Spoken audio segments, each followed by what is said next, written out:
Maya Jackson wiped sweat from her forehead as she climbed over another pile of broken stone. The alien sun beat down on the dead planet, making her wish she had stayed back on Earth.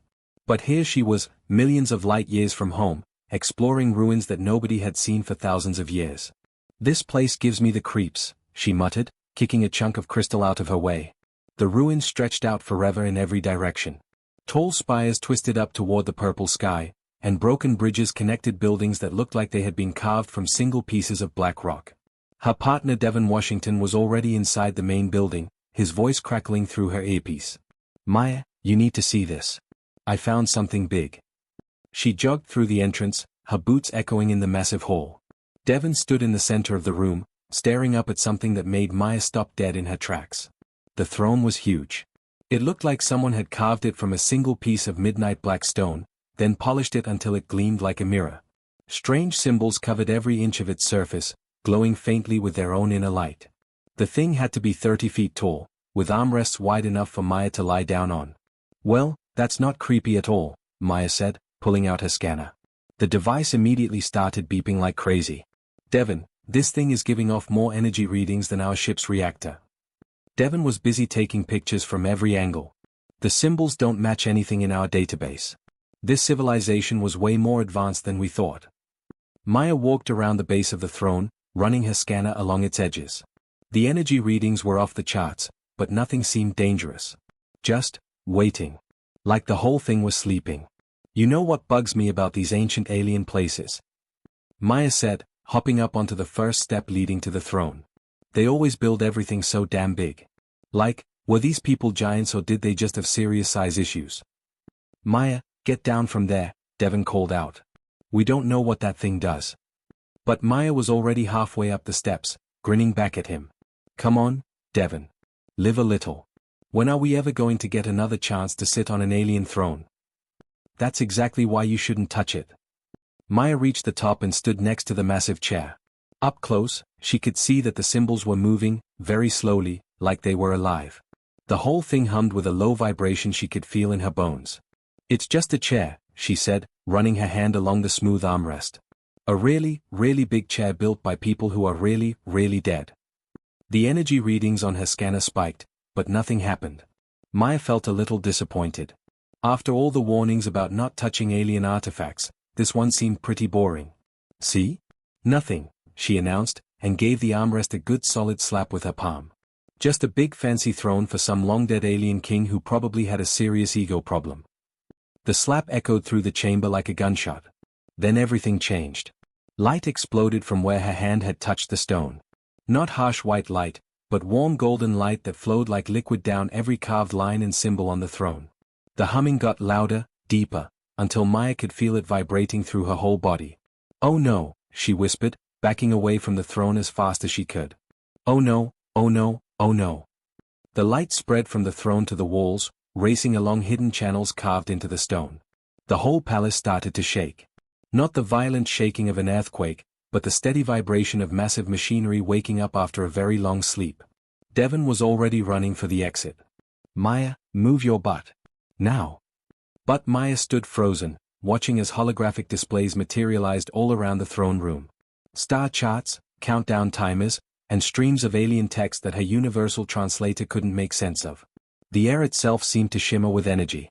One phrase kept repeating on every display, and finally her translator locked onto it: "The air returns. The air returns. The air returns." "Devon," Maya called out, her voice barely a whisper. "I think I just broke something really, really important." The ground beneath their feet pulsed with new life.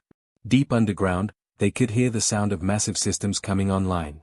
Power flowed through conduits that had been dark for millennia. And somewhere far above them, something was stirring in the dead planet's atmosphere. Maya had wanted adventure when she signed up for deep space archaeology. She just hadn't expected to find it by slapping an alien throne like she was testing a used car. Now, as alarms started blaring from their ship in orbit, she was beginning to think that maybe some sleeping giants should stay asleep. The signal Maya had accidentally triggered didn't just wake up the planet. It tore through space itself like a cosmic scream, reaching places that shouldn't have been reachable by any technology humans understood. Up on their research ship, Dr. Keisha Roberts nearly dropped her coffee when every single monitoring system started screaming at once. She had been tracking energy readings from the planet's surface, expecting maybe a small power surge from some ancient battery. Instead, her screens looked like someone had just kicked over a hornet's nest made of pure electricity. "Captain," she yelled across the bridge. "We've got a serious problem down there." Captain James Davis was already at her shoulder, staring at readings that made no sense. The dead planet below them was lighting up like a Christmas tree. Energy signatures were appearing in patterns across every continent, forming what looked suspiciously like a giant communication array. "How much power are we talking about?" he asked, though he was afraid of the answer. "More than Earth's entire power grid," Keisha replied, her fingers flying over her console. "And it's growing. Whatever Maya touched down there, it's waking up the whole planet." Down in the ruins, Maya and Devon were experiencing their own version of chaos. The throne room had transformed into something that looked like mission control for an interstellar empire. Holographic displays floated everywhere, showing star maps, ship designs, and streams of data in languages that had been dead for thousands of years. "This is not good," Devon muttered, backing toward the exit as more systems came online around them. "Maya, whatever you did, we need to undo it. Now." But Maya was transfixed by one particular display that had appeared right in front of her. It showed their solar system, with Earth clearly marked. A line of pulsing light connected Earth to their current location, and at the bottom, text scrolled by in what their translator was slowly starting to decode. "Devon," she said quietly. "I think this thing just sent a message to someone. And I think it told them that humans now own this place." The translation finally came through clearly, and Maya's blood went cold as she read it aloud. "Rightful heirs have claimed the eternal throne. The covenant is renewed. Await the return of the Dragon Lords." "Dragon Lords?" Devon's voice cracked slightly. "Please tell me that's just a bad translation." Before Maya could answer, their earpieces crackled with Captain Davis's urgent voice. "All ground teams, return to ship immediately. We're detecting massive energy buildups in the system. Something big is coming." Maya looked around at the displays surrounding them. Each one showed different parts of the galaxy, but they all had one thing in common: markers indicating incoming ships. Lots of them. All heading straight for this system. "We need to go," she said, grabbing Devon's arm. "Right now." They ran through corridors that were now blazing with light, past rooms where ancient machinery hummed to life after millennia of silence. The whole palace felt alive, awakened by Maya's casual touch. Behind them, the throne continued to pulse with golden light, sending its signal out into the void. As they reached their shuttle, Maya couldn't shake the feeling that she had just changed the course of human history with one stupid joke. The shuttle's engines whined as they lifted off, and through the viewport, she could see lights appearing all across the planet's surface. Cities that had been dark for thousands of years were powering up, responding to the call of the throne. "Keisha," Captain Davis called over the comm, "tell me you've figured out what we're dealing with." "I'm trying," came the reply. "But whatever civilization built this place, they were operating on a level we can barely comprehend. The energy signatures I'm reading suggest technology that can manipulate space and time itself." Maya slumped in her seat as their shuttle docked with the main ship. Through the bridge windows, she could see the first signs of what was coming. Rifts of silver light were appearing in space around the planet, growing larger by the minute. "Captain," she said quietly as they reached the bridge. "I need to tell you something about what I did down there." Davis turned to look at her, and Maya saw her own fear reflected in his eyes. "What exactly did you do, Maya?" She took a deep breath. "I think I just told the universe that humanity has claimed an alien empire. And now the original owners are coming home to see what kind of people we are." The rifts in space grew brighter, and something vast began to stir within them. Maya had wanted to make history as an archaeologist. She just hadn't expected to do it by accidentally starting what might be humanity's first contact with beings that commanded the power of stars themselves. The awakening was complete. Now all they could do was wait to see what would emerge from the light. The sky split apart like someone had taken a knife to reality itself. Maya pressed her face against the bridge window, watching in horror as tiers of brilliant silver light opened above the planet. Through those impossible gaps, something was coming through. "What are those things?" Devon whispered, his voice barely audible over the alarms blaring throughout their ship. At first, Maya thought they were ships. Massive, gleaming vessels pouring through the rifts in space. But as her eyes adjusted to the blazing light, she realized these weren't machines at all. They were alive. The dragons came through the dimensional tiers like living starlight.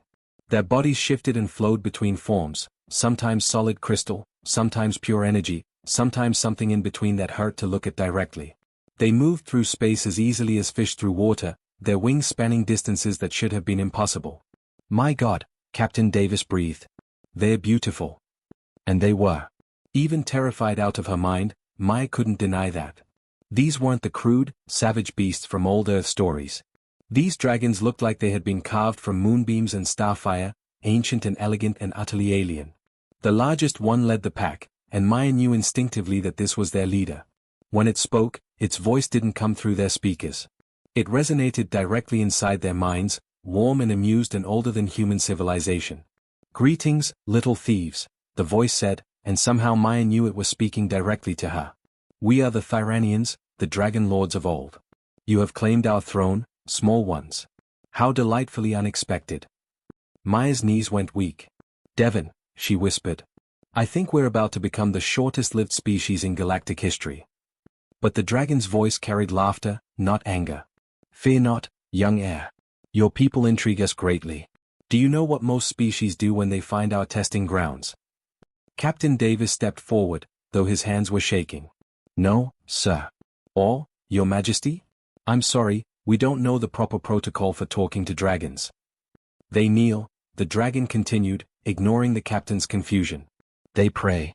They perform elaborate rituals to prove their worthiness. They treat our ancient sites with such reverence that they never dare to actually touch anything important.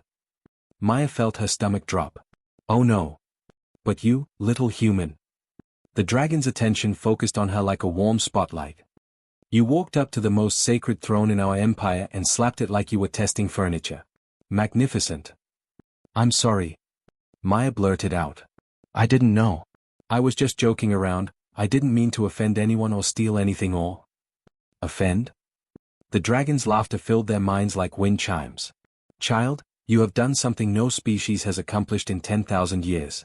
You treated our most sacred relic with complete irreverence, and in doing so, proved exactly what we hoped to find. Devon grabbed Maya's arm. What's he talking about? The dragon descended toward their ship, its form shifting from pure energy to something more solid. Up close, Maya could see that its scales weren't really scales at all, but patterns of crystallized time that showed glimpses of past and future. We are Velthrax, it said, last sovereign of the Tyranian Empire. We retreated from this dimension long ago, when cosmic forces threatened to tear apart reality itself. We left our worlds as testing grounds, waiting for a species worthy of inheriting what we built. And you think humans are worthy because I slapped a chair? Maya asked incredulously. Because you slapped a chair and then made jokes about it, Velthrax corrected. Your species faces the unknown with humor instead of fear. You find irreverence in the most sacred moments. You stumble into greatness while laughing at your own mistakes. Captain Davis cleared his throat nervously. So, does that mean you're not going to destroy us? Destroy you? Velthrax sounded genuinely surprised. We wish to test you properly. Your Maya has passed the first trial simply by being authentically human. But there are greater challenges ahead. Maya felt a chill run down her spine. What kind of challenges? The kind that will determine whether your species is ready to inherit the stars, Velthrax replied. We have watched your people for some time. You wage wars, yes, but you also write poetry about your enemies. You destroy your environment, then sacrifice everything to save a single endangered species. You are chaotic, unpredictable, and utterly fascinating. More dragons gathered around their ship, their forms creating aurora-like patterns in space. Maya realized that Earth's entire military wouldn't stand a chance against even one of these beings, but somehow, she wasn't afraid anymore. What happens if we fail your tests? She asked. Velthrax considered this. Then you return to your small blue world and continue being human. We will find another species to test. And if we pass, then the universe becomes a much more interesting place. The tests began immediately, and they weren't at all what Maya expected. Instead of demanding humanity prove its military strength or technological prowess, Velthrax did something that caught every government on Earth completely off guard. The dragon appeared simultaneously above major cities worldwide, not as a conqueror, but as a cosmic game show host with a sense of humor that spanned millennia. Greetings, humans of Earth. Velthrax's voice echoed from the skies above New York, London, Tokyo, and a dozen other cities. Your representative Maya has claimed our throne through magnificent irreverence. Now we shall see if the rest of your species shares her delightful disregard for impossible situations. Maya watched the global news feeds from the ship's bridge, her stomach tied in knots. What are you doing to them? Testing them, Velthrax replied calmly. Observe. On the screens, Maya saw people all over Earth facing the strangest challenges in human history. In New York Central Park, a group of street musicians found themselves in a crystalline chamber with Velthrax himself, being asked to compose a song about the sound of dying stars. Instead of panicking, they started jamming immediately. That's impossible, their leader said, grinning. Stars don't make sound in space. But if they did? And they began creating music that somehow captured the loneliness of burning gas billions of miles away. Velthrax clapped his massive claws together in delight. Precisely. You understand that impossibility is merely the starting point for creativity. In London, a group of comedians faced a different test. Velthrax presented them with the ultimate cosmic horror, the knowledge that their entire galaxy was just a speck in an infinite universe filled with beings of unimaginable power. Their response was to immediately start making jokes about how that explained why parking was so terrible in London. If we're that insignificant, one comedian said, then nothing we do really matters, which means we're free to do whatever we want. That's either terrifying or liberating. Both, Velthrax agreed. Your species finds humor in its own existential dread. Remarkable. But it wasn't all jokes and music. In Mumbai, Velthrax presented a teacher with an impossible choice: save a dying alien child or preserve a library containing the accumulated knowledge of a lost civilization. The woman stared at the scenario for exactly 3 seconds before asking, "Why can't I do both?" When Velthrax explained that the scenario demanded choosing one or the other, she crossed her arms and said, "Then your scenario is stupid. No real person would ever accept that choice. There's always a third option." She proceeded to find one, using her teaching skills to show the alien child how to preserve the knowledge by becoming its living guardian. Velthrax was so impressed he immediately declared her test complete. Maya watched it all unfold, feeling a strange mix of pride and terror. They're not treating this like a test at all, she realized. They're treating it like a weird day at work. Exactly, Velthrax said. Other species prepare for centuries, form committees, elect their best representatives to face our challenges. Humans just shrug and get on with it. The most remarkable test happened in a small town in Kansas, where Velthrax presented a farmer with a philosophical puzzle that had stumped entire civilizations. If you could prevent all suffering in the universe but it would mean no one could ever experience joy again, would you do it? The farmer scratched his head, looked at the cosmic dragon floating above his cornfield, and said, "Well, that's a damn fool question. Course not. You take away the bad stuff, the good stuff don't mean nothing. That's like asking if I'd rather have perfectly flat ground or deal with hills and valleys. Hills are harder to farm, sure, but the view from the top makes it all worthwhile." Velthrax actually gasped. In 3 sentences, you have solved a paradox that has puzzled philosophers for eons. "Mister," the farmer replied, "you clearly ain't spent much time around actual people. We figured that out a long time ago." As the tests continued across the globe, Maya began to understand what was happening. The dragons weren't testing humanity's intelligence or power. They were testing something much more fundamental: the human ability to remain essentially human even when faced with the impossible. Every challenge Velthrax presented was met not with fear or reverence, but with the same practical problem-solving approach humans used for everything else. Cosmic riddles became puzzles to solve over coffee. Philosophical dilemmas became dinner-table discussions. Universal truths became starting points for arguments. "Your species is completely insane," Velthrax told Maya as the tests concluded. "You face the infinite with the same attitude you bring to fixing a broken car. It should be terrifying, but instead, it's human?" Maya suggested. "Perfect," the dragon replied. "Now comes the final test. And this one, little air, is yours alone." Maya found herself standing in a place that shouldn't exist. The space around her twisted and folded in ways that made her brain hurt, showing glimpses of past and future all at once.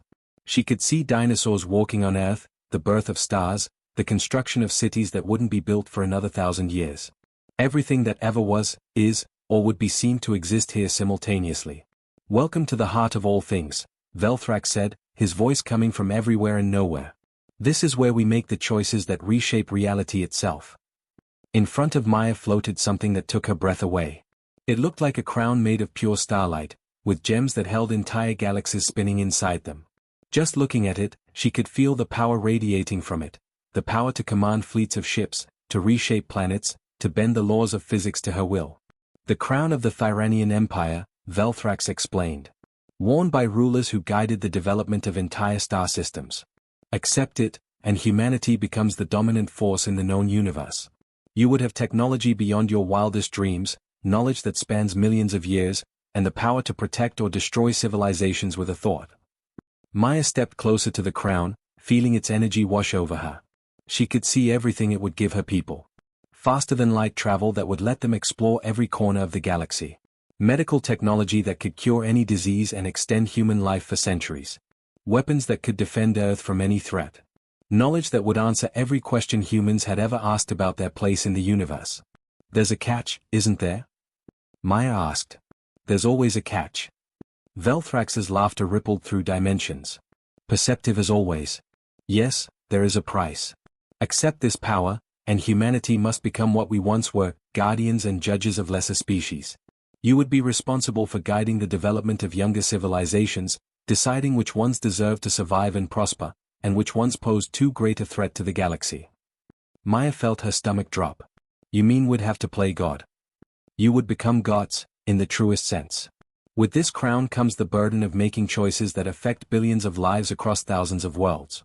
Some species would worship you. Others would hate you. All would depend on your wisdom and judgment.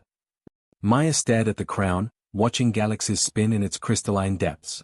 She thought about humanity, chaotic, unpredictable, beautiful, and flawed humanity. Could her species handle that kind of responsibility? Would the power corrupt them, turn them into the kind of overlords that Earth had always fought against? What if I refuse? She asked quietly. Then you return to your ship, we seal the dimensional rifts, and humanity continues on its current path. You will face whatever challenges the universe throws at you with only your own strength and ingenuity. Many species would call that foolish. Maya laughed, surprising herself. Yeah, well, you've met humans. We specialize in foolish. She reached out toward the crown, feeling its power call to her. For a moment, she imagined what it would be like. Earth transformed into a paradise. Humans spreading across the stars, bringing peace and prosperity wherever they went. No more war, no more hunger, no more fear of the unknown. But then she imagined something else. She saw humans in gleaming ships, making decisions about which alien children deserved to live, which civilizations had earned the right to develop advanced technology. She saw herself sitting on that obsidian throne, cold and distant and deciding the fate of worlds. Maya's hand stopped inches from the crown. You know what? She said, grinning at the cosmic artifact floating before her. Thanks, but no thanks. Keep your crown. The silence that followed was so complete that Maya wondered if she had just made the biggest mistake in human history. Then Velthrax began to laugh, not the gentle amusement he'd shown before, but deep, genuine laughter that shook the foundations of the impossible space around them. Unprecedented, he said. In all our eons of existence, no species has ever refused the crown. They beg for it, fight for it, scheme for centuries to claim it. But you looked at ultimate power and said no thanks like we offered you a second helping of vegetables. Ultimate power comes with ultimate responsibility, Maya replied. And honestly, humans are barely responsible enough to take care of one planet. Giving us an entire galaxy to manage seems like a really bad idea. So what would you have instead? Maya thought about it for a moment, then smiled. How about partnership? You guys keep being wise cosmic dragons. We'll keep being stubborn, curious humans. But maybe we can work together sometimes? Help each other out when things get tough. Velthrax materialized in his full glory, his crystalline form shimmering with approval. A species that refuses godhood to remain authentically itself. Your people continue to amaze us, Maya Jackson. When Maya opened her eyes, she was back on the ship's bridge. Through the viewports, she could see the dragons departing, but they weren't disappearing completely. Streams of aurora-like light connected their ship to the dragon realm, permanent pathways that would allow communication and cooperation between species.